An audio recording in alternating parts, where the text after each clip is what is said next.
Hi hello, আসসালামু আলাইকুম। স্বাগত সবাইকে দৃষ্টিভঙ্গির নতুন আরেকটি এপিসোডে।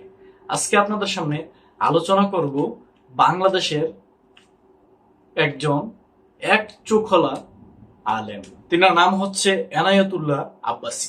সম্প্রতি জনাব ডক্টর এনায়েতুল্লাহ আব্বাসী তিনি একটা মন্তব্য করেছেন আসন্না ফাউন্ডেশনকে নিয়ে। তো চলুন আগে তিনি কি বলেছেন ওই বিষয়টাকে আমরা দেখে নিই। এরপরে তিনি যেই কথাগুলো বলেছেন প্রতিটা কথার যুক্তিযুক্ত জবাব দেওয়া হবে।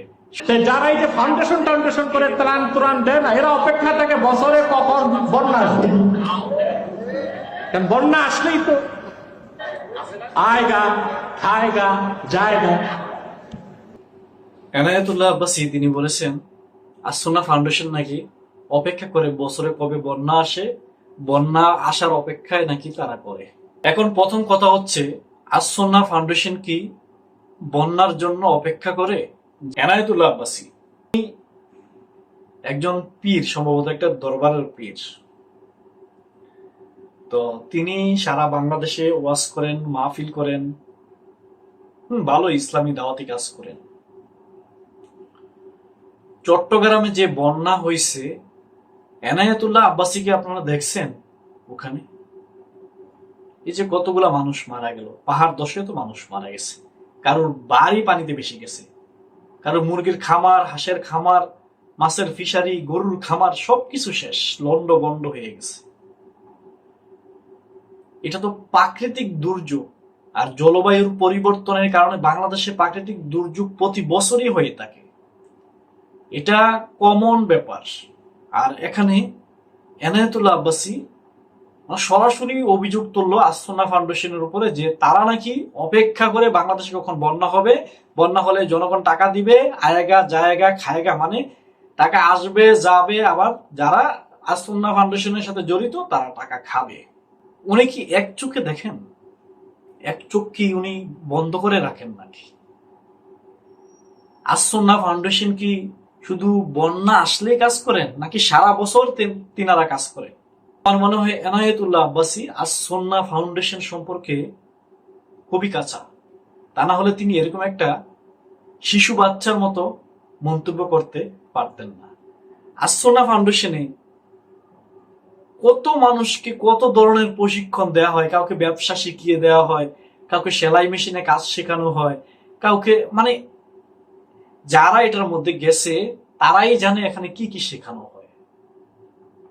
আপনার টাকা নাই, বিনামূল্যে তারা আপনাদেরকে প্রশিক্ষণ দিবে এবং আপনাদেরকে একটা কাজের কর্মস্থল তৈরি করে দিবে।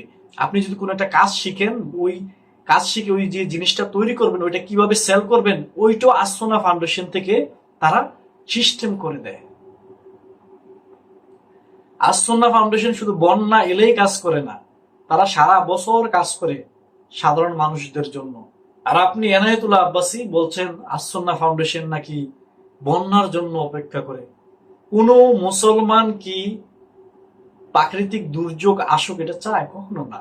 তবে এই প্রাকৃতিক দুর্যোগগুলা আমাদের হাতেরই কামাই। আমরা বন ধ্বংস করে ফেলতেছি, বিভিন্ন জায়গায় ইট বাটা, কলকারখানা, ধোঁয়া, এগুলা হচ্ছে, এটা স্বাভাবিক, এটা হবে। এই যে চট্টগ্রামে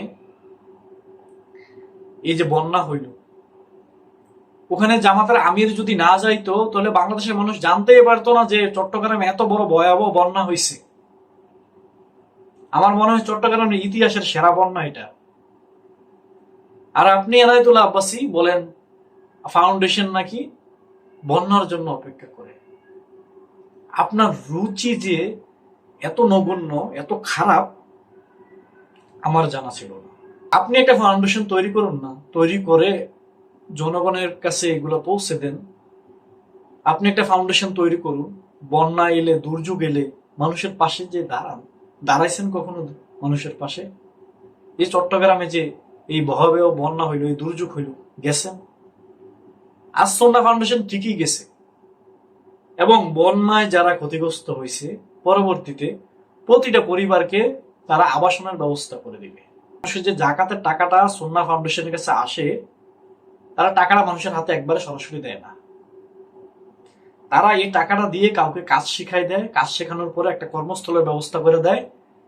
কারো বন্যায় বাড়িঘর বা জলোচ্ছ্বাস বা দুর্যোগে বাড়িঘর ধ্বংস হয়ে গেছে, নষ্ট হয়ে গেছে, ওই বাড়িটা তারা করে দেয়। তারা সরাসরি টাকা দেয় না কাউকে। টাকা হলো একটা নেশার মতো, কারো হাতে টাকা দিলে সে টাকা ভেঙে ফেলবে, সে কাজ করবে না টাকা দিয়ে। তারা যারা বাড়িঘর নেই তাদের বাড়িঘর নতুন করে তৈরি করে দেয়।